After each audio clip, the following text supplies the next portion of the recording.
All right, let's dive into something totally different today. Leather sorting. Leather sorting. Yeah, leather sorting. We've got all these career guides, insights from RoleCatcher, the whole 9 yards. And honestly, it's way more interesting than it sounds. Really? Yeah, really, think about it. Ever wonder how your leather jacket gets that perfect texture? Or why your bag is so supple?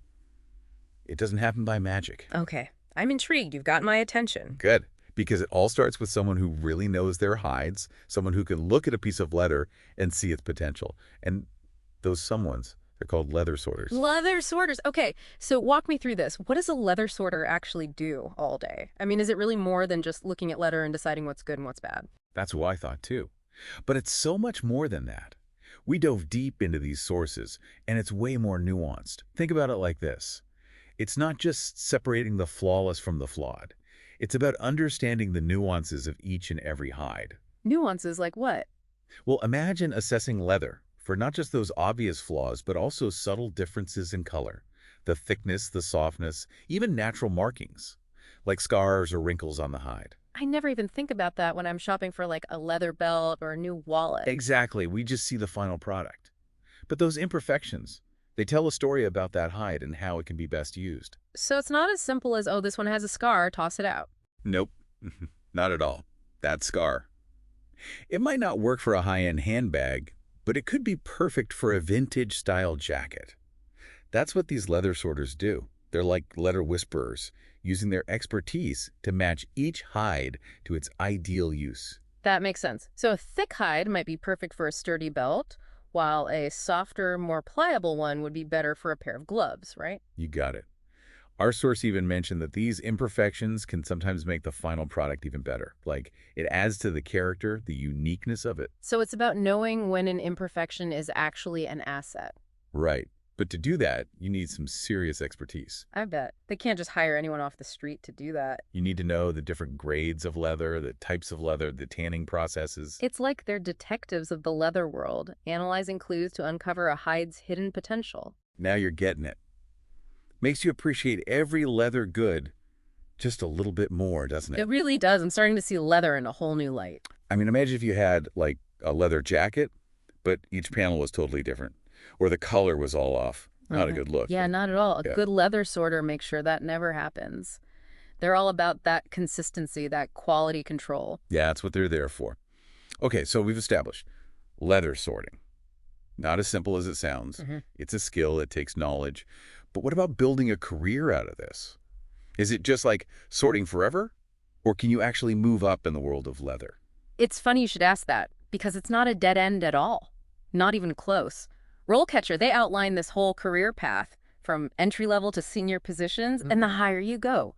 More responsibility, more expertise. Okay, so walk me through that. Like, what does that upward trajectory actually look like? So you usually start as an entry-level sorter, right? You're focused on all that hands-on inspection, classifying the hides like we talked about.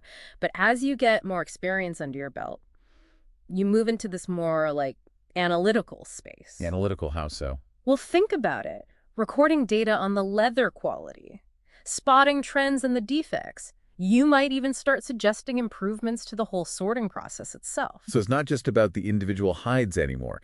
You're starting to see that bigger picture of quality control. Exactly. And that's where those leadership positions come into play. Senior leather sorters. They might lead entire teams of sorters. They train new hires. Some even oversee all that inspection equipment, the maintenance, all of that. Wow, so you really can build a career out of this. You start with what seems like a very specific task, but it can lead to all sorts of opportunities. Exactly. You got it. And speaking of opportunities, you mentioned earlier that the leather industry is changing, like big time.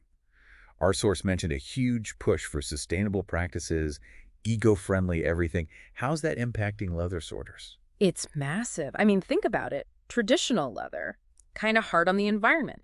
So now there's all this innovation happening with the tanning processes and trying to use less water, fewer chemicals, all of that. So they're not just sorting any old leather anymore. They might be evaluating hides that have been tanned in totally new ways. Exactly. And that is a whole other layer of complexity. They might be dealing with different textures, different smells, even imperfections you just wouldn't see with the old tanning methods. So it's like the leather itself is changing, and the sorters have to adapt right along with it. That's pretty interesting. It is. And it's not just about sustainability either, right? Yeah, what about AI? The robots coming for the leather sorters' jobs. Our source mentioned that too, actually. And look, it's a valid concern, right? AI is changing everything.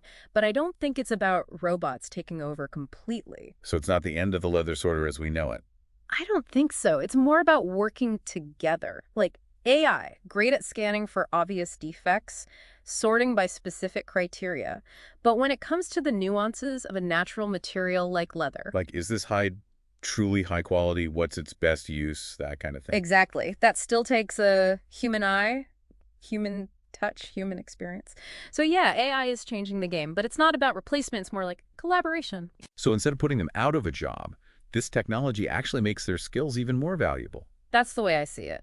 Now you need leather sorters who can not only do the traditional stuff, but also work with the AI, interpret the data, make those judgment calls that machines just can't make. Okay, that makes a lot of sense. So let's say someone's listening to us right now, and they are completely fascinated by the world of letter sorting. Yeah. Like, they want to apply for a job tomorrow. What should they expect? Like, what kind of questions would they get asked in an interview for a job like this? We were looking at these sample interview questions from our source, and some of them are pretty surprising. Oh yeah, they definitely don't mess around. It's not just about knowing what leather is. They want to know you can handle the job. Like, one question was, how would you handle sorting large volumes of leather efficiently? Sounds simple, but I'd be stumped. Right. It's not just about speed, though, that matters. It's about organization, how you approach the task, making sure nothing gets missed, even when you're under pressure. It's like they're trying to get inside your head, see how you think. Another one that threw me was, describe a time you had to troubleshoot a problem with a piece of leather equipment. I'd be calling tech support. See, that one's clever. On the surface, it's like, do you know how to fix a machine? But it's really about problem solving. Can you figure out what's wrong? Can you handle the hands-on stuff? It's like those questions are designed to reveal those hidden skills you might not even realize are important for a job like this. Exactly. And those skills. Problem saving, thinking on your feet, paying attention to detail. That's what employers are looking for, no matter what the job is. So true. We've come a long way from thinking about leather sorting as just, well, sorting. It's meticulous, it's technical, it's even got this whole sustainability and AI angle now. It really makes you think about all those skilled trades out there, even with all the automation happening. Craftsmanship is alive and well. Big time. And as consumers, knowing all this, how does it change how we think about quality leather? It's more than just a fancy term now. Right. It's not just marketing. It means there was someone, a leather sorter, who made sure that leather lived up to that promise. Think about it the next time you pick up a leather jacket, a wallet, whatever. That soft leather seat in your car. Exactly. Someone, somewhere, checked that hide, graded it, made sure it was the best it could be for that specific use. Adds a whole other level of value to something we probably take for granted. Absolutely. Appreciation. That's what it's all about. Appreciating the skill, the tradition, the craft. Well said. And on that note, next time you see a beautiful leather good, remember there's a whole hidden world behind it, making sure it's the best it can be. Thanks for exploring that world with us today.